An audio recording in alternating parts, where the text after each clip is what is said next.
He walked into a dusty roadside diner for a quick cup of coffee and found the one person who once saved his future now wiping tables for tips. That single moment changed everything. The sharp smell of frying bacon mixed with burnt coffee was not what Matthew Branson had planned for his Tuesday morning, and yet it was exactly where his life decided to pause and look backward before moving forward again. Matthew was supposed to be halfway to an important meeting in downtown Phoenix, sitting comfortably in the back of his town car, reviewing property reports and answering emails. Instead, a blown tire on the empty highway left him stranded just outside Yuma, Arizona, with nothing in sight except a low, aging diner with a flickering sign that read Patty's Place. With no better option, he stepped inside. He pushed open the glass door and the tired bell above it let out a weak jingle. The diner felt like it was stuck in another decade, vinyl booths patched with strips of duct tape, a scratched linoleum floor. Faded photos of local softball teams and old community events hanging crooked on the walls. A jukebox sat in the corner, silent and dusty, like it had not played a song in years. Matthew adjusted his jacket, suddenly aware of how out of place he looked in his tailored suit. Around him sat truck drivers, farmers, and locals in worn jeans and baseball caps. He slid into a corner booth, ordered black coffee, and reached for his phone. Before he could unlock the screen, a voice broke through the diner noise. "Morning, can I get you started with something to eat?" Matthew looked up, and for a split second, his mind went completely blank. Standing beside the table with a pen and order pad was Renee Parker. Not someone who looked like her, not someone with a similar name, it was her, Renee Parker, his best friend from middle school. She was the girl who used to quiz him on fractions while they sat on the cracked concrete steps of her apartment building. The one who taught him to ignore the kids who mocked his thrift store sneakers. The one with dreams bigger than anyone he had ever known. Now she stood there in a faded apron, her hair pulled back into a loose bun, eyes tired in a way he did not remember. She had not recognized him yet. She wiped her hands on a dish towel and tried to smile through what looked like deep exhaustion. Matthew felt his throat tighten. He had not seen her in more than 20 years. Back then, they had promised each other they would leave their struggling neighborhood and never look back. He had kept that promise, and then some. His real estate business now stretched across 5 states. His face had appeared in magazines. His name carried weight. Renee glanced down to write his order, and Matthew noticed a slight tremble in her hands. Her shoulders sagged as if the day had already worn her down.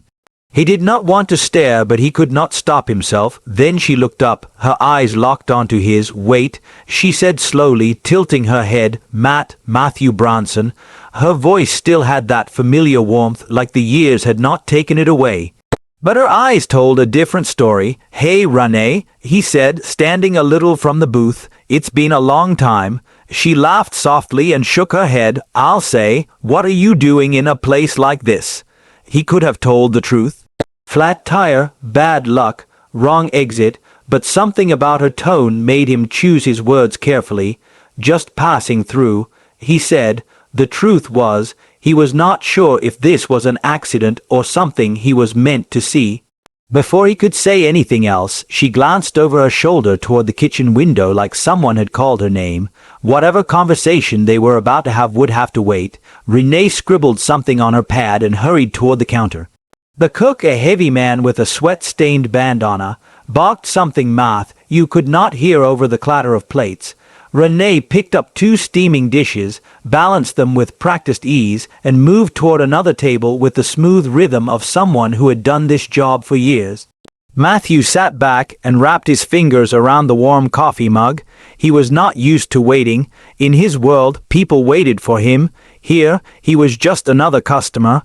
After several minutes, Renee returned and slid into the booth across from him for just a moment. "Okay," she said, "it's definitely you. You still have that serious face." He smirked. "Guess I never grew out of it." Her eyes drifted over his suit, his watch, and his spotless shoes. "You look different," she said. In a good way. So where did life take you? Matthew hesitated. He knew what saying billionaire real estate investor could do in a small-town diner. It changed the air, it built walls, and the last thing he wanted was for Renee to feel smaller sitting across from him.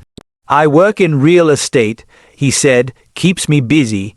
She raised an eyebrow. Real estate, like selling houses, something like that. He took a sip of coffee to avoid more questions. Her smile stayed polite, but there was something else there. Curiosity, maybe doubt. Still, she let it go. So you just passing through Yuma? She asked, glancing back toward the kitchen, or staying a bit. Just a stop, he replied.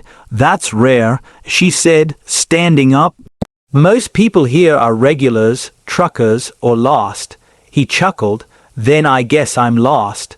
She grabbed his menu. I'll put this in. Don't disappear on me. Matthew watched her move through the diner, greeting customers by name, smiling even when the smiles were not returned. He remembered the nights they spent talking about opening a bookstore together, with bean-bag chairs and art from local kids on the walls. Seeing her here, carrying plates instead of books, made his chest ache. What unsettled him most was how easily she hid whatever pain she was carrying, and he realized he wanted to know why. Renee returned with his food and set the plate down gently on the house. She said with a small shrug.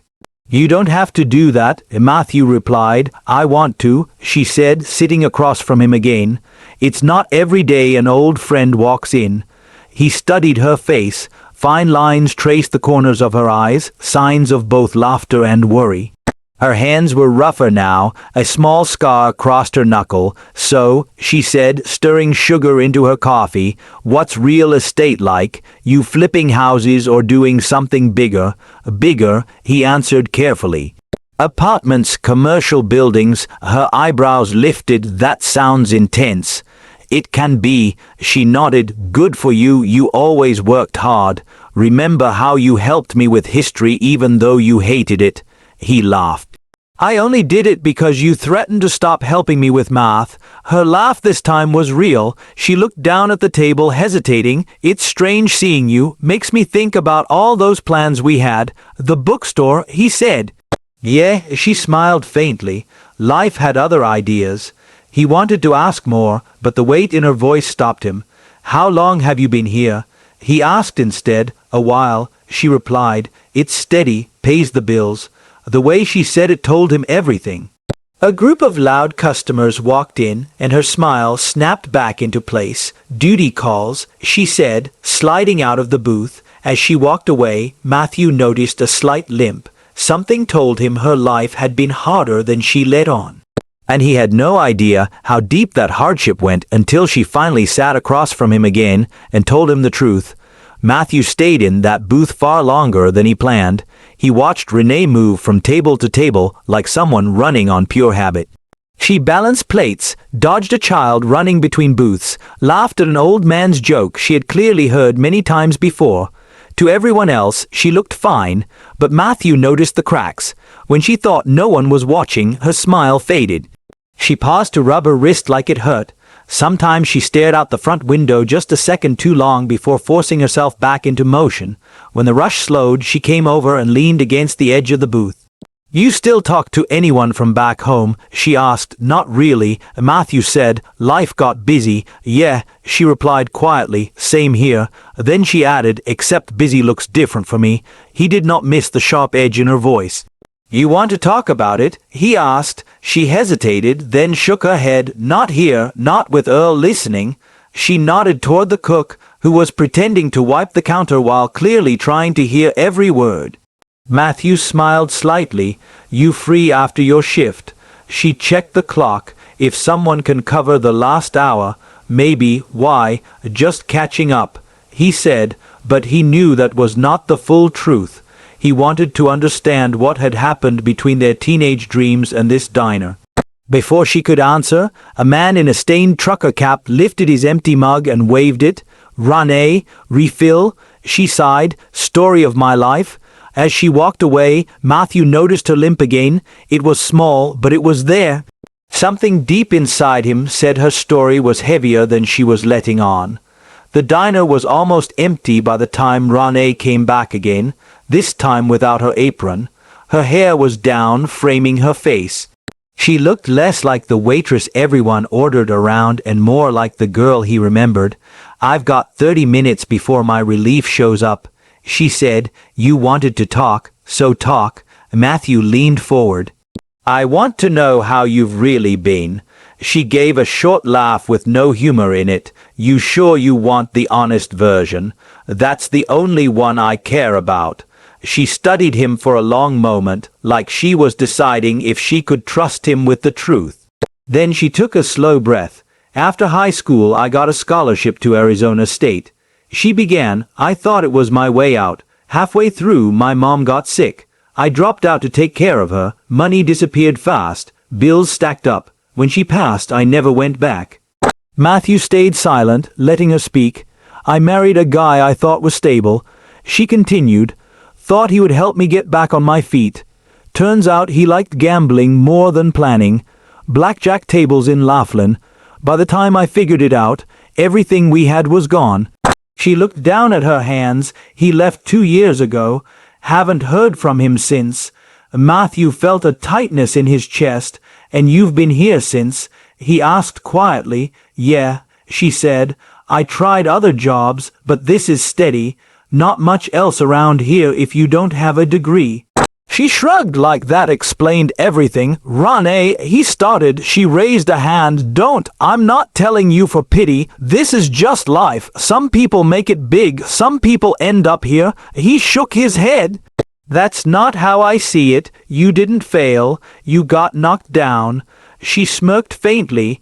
"Easy to say when you're wearing a suit that probably costs more than my car."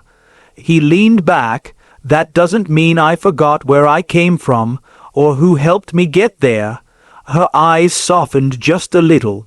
"So what are you saying?" Matthew did not answer right away. The idea forming in his mind was bigger than a free meal or a few bills slipped across the table. He knew saying it out loud could change both their lives. He waited until her shift ended. They walked outside together into the fading desert light. The diner's neon sign buzzed behind them. Her car, old and sun-faded, was parked crooked near the curb. She tossed her apron into the back seat and leaned against the door. "So," she said, crossing her arms, "you going to tell me what's on your mind, or are we just standing here?" He slipped his hands into his pockets. "What if I told you I could help you get out of here?" Her brow tightened. "Out of Yuma, out of this, yes," he said, "out of the diner, out of the routine that's holding you down." She shook her head. "I don't want charity. This isn't charity," Matthew replied. "This is me paying back someone who believed in me when no one else did." She looked away, blinking fast. "Even if I said yes," she asked, "what are you actually offering?" "A job," he said, "a real one. I own properties in Phoenix. One needs a manager, office work. Training included, good pay, benefits." Her head snapped back toward him. "You're serious?" "Completely." She laughed softly, unsure. "That's a lot. Think about it," he said. "I'm not offering because I feel sorry for you. I'm offering because I know what you're capable of." She stared down the road as a truck passed by. For a long moment, neither of them spoke. "I'll think about it," she said finally, but Matthew could hear it in her voice. Something had already changed. The next morning, Matthew was sitting in his motel room when his phone buzzed. "Unknown number." "Hello," he answered. "It's me," Renee said. Her voice shook. "I thought about it. I'm scared, but if the offer is still there, I want to try." A smile spread across his face. "It's still there." "Thank you," she said quietly, "for seeing me as more than this job." "You never stopped being her," Matthew replied. "You just forgot for a while." 3 months later, Matthew walked into his Phoenix office. Renee sat behind the desk, headset on, typing confidently. She looked up and smiled, not the tired diner smile, but a real one. "Boss man," she joked. Matthew laughed. As he left, he thought about how one moment, one conversation could change everything. Sometimes helping someone is not about giving them the world. Sometimes it is just reminding them they can still walk through the door.